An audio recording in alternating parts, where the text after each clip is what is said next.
Hi everyone, my name is Eric Arnold, and we're going to talk today about tort liability. The definition of tort liability from Black's Law Dictionary is that it's a civil wrong for which a remedy may be attained, usually in the form of damages. So basically, a tort is something that you would sue someone for something that was done to you. Some examples of tort liability include assault.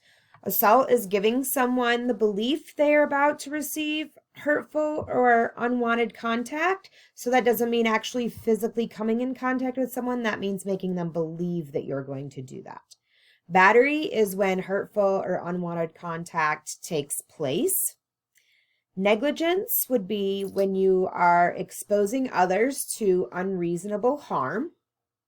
Intentional infliction of emotional distress is just how it sounds. That means you are intentionally doing something to cause some sort of emotional distress in someone. Harassment is regular unwanted actions against the victim. And defamation is false statements meant to harm a person's reputation.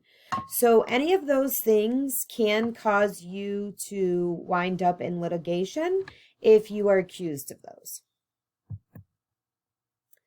So 5 tips to keep yourself safe from tort liability. Knowing the rules is good. So you definitely want to adhere to your school discipline rules. You want to perform your duties. You have certain things that you're supposed to do. You are supposed to teach the students. You're supposed to watch over the kids. You are supposed to ensure their safety to the best of your ability while you are there. You do need to provide appropriate instruction. You're going to avoid touchy situations, and it is always best when you document. So again, performing your duties. So a duty is not to expose others to harm. So you have a duty to protect, which is your responsibility to anticipate potential and foreseeable dangers. So if you're going out to recess and you see kids leaving the fence and running towards the street, you're going to stop them. You're not just going to let them run. Most likely they're not even going to get to that point because we are doing our duty and we are watching over them, although we do know something is happening, but it is your duty to protect, and that is just a basic thing that we do. Failure to exercise reasonable standard of care would be if you fail to take reasonable steps to protect a child from injury. So if you see a kid running towards the street, as we just talked about, and you do nothing about it, you just let the kid run into the street and the kid gets hit by a car, that is failure to exercise reasonable standard of care. You are not doing your duty. You're not providing that care. Those are things that you should have taken every step to prevent. And since you didn't, then you might be open to litigation for that. And you can be found liable if it's proven the event could have been reasonably prevented because you believed it may have happened or you don't follow district protocol. So an example of that that I read about was in a school shooting. The kid had told the teachers and he had journaled about he's going to bring a gun to school. This is going to happen. They didn't do anything about it, even though they knew. They didn't tell the administration. They did not tell any authorities. Nobody informed the parents. So therefore, their duty was not reasonable standard of care. They did not do their duty to let somebody know that could happen. So protocols were not followed. You would be liable for that. So providing appropriate instruction. So be sure you're following your school's curriculum. That's my first advice to you. Generally, as long as you're following what the school has chosen, you're going to be within their guidelines as far as teaching sensitive subjects. My other best practice that I would suggest to you is if you don't know, ask. The best thing that you can do is if you're unsure if you should be teaching this, if this came up, just ask your administrator. We can get you some help with that. If you're in charge of teaching any kind of class that has dangerous activities or materials, so shop classes, science classes, When we begin with kids, we want to teach them how to properly use scissors so that they know how to do it. We have to do the same with these dangerous activities and materials. Teaching the kids how to use these and how to be safe with them ensures that you're teaching and you're doing what you're supposed to do to ensure the safety of the kids. Adhere to your school discipline rules. Know your school's individual discipline policies. Generally, there are district board policies. So you, of course, should know that. And in USD 480, those are the J policies that you can look through with the discipline rules. But there's also generally certain things that your school follows. So if you have procedures that your school follows, make sure you are following those so that the kids are following the rules everywhere that they go and they know what their expectations are. Know your chain of command. So if something happens, do you call the counselor? Do you call the assistant principal? Do you call the principal? Do you call the superintendent? Who do you need to get a hold of when things happen? Make sure you know who you need to report things to, and that as things happen, report them to administration, especially anything that you feel may come back at you in any kind of way. Report to administration. This incident happened. This is what I had to do. This was part of our discipline rules. Again, report to the administration. It's in your best interest. And communicate with parents. If you have a student that is continuously having discipline problems in your class, let the parents know those. Let them know the instances that you're having in school. Let them know the consequences. It's always better for parents not to be, oh, well, this is happening over and over, but the parents are just hearing about it. So communicate with the parents that these things are happening.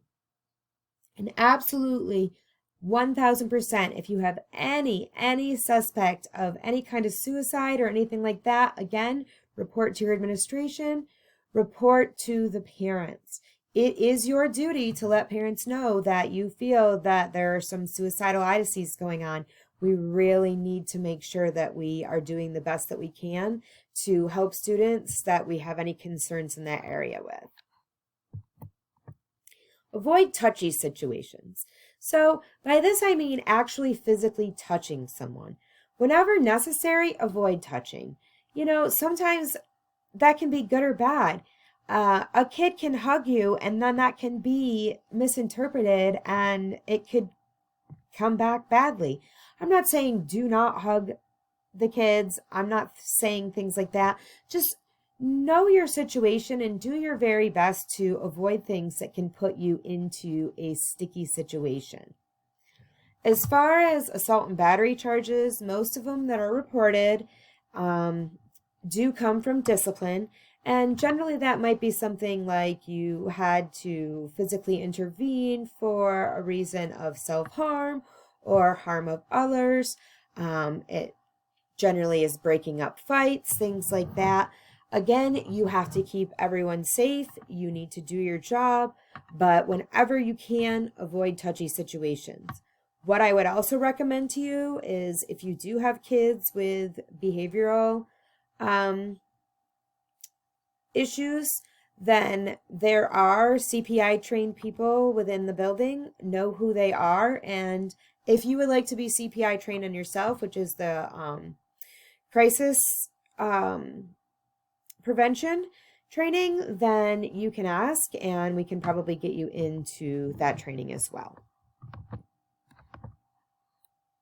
And lastly, document.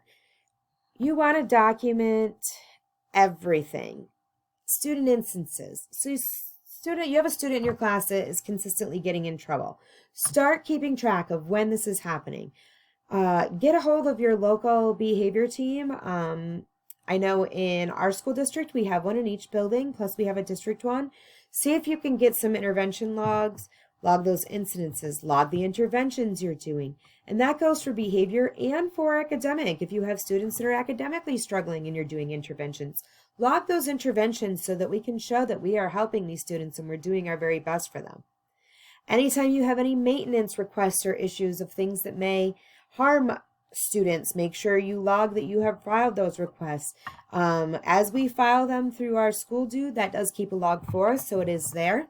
I would also encourage you to log any maintenance you've completed on any important or dangerous equipment within your classroom. If you know maintenance has to be done to keep things functional, keep track of when you do that and what you do. So that will just only help you in covering yourself in any kind of liability. Report all incidences. Again, if you have any kind of incident, let your immediate supervisor know. Generally, they'll be able to tell you, do you need to contact anyone else? Find out what their expectations are for you in this instance. The best thing that you can do is let your supervisors know. Administration will then let other people know if they need to. That might lead to the superintendent. That might lead to the legal team. But you need to let your immediate supervisor know in any instance that you feel could put you in any kind of liable issue.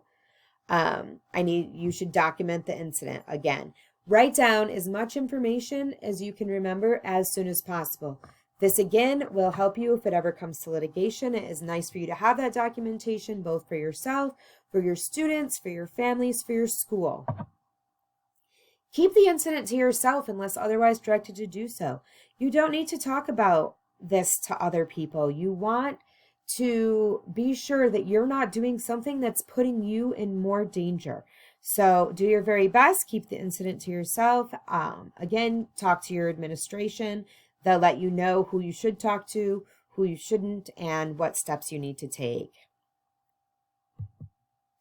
Here are some references that I used for this. I would very, very much suggest the first 4 are 4 short videos. I think they total about 12 minutes. That will give you some good understanding of tort law and some things that you can learn about if you'd like to learn more. And as always, we are here to ask questions or answer questions. Please let us know if there's anything you need and anything else that I could help you with. Thank you for listening and have a great day.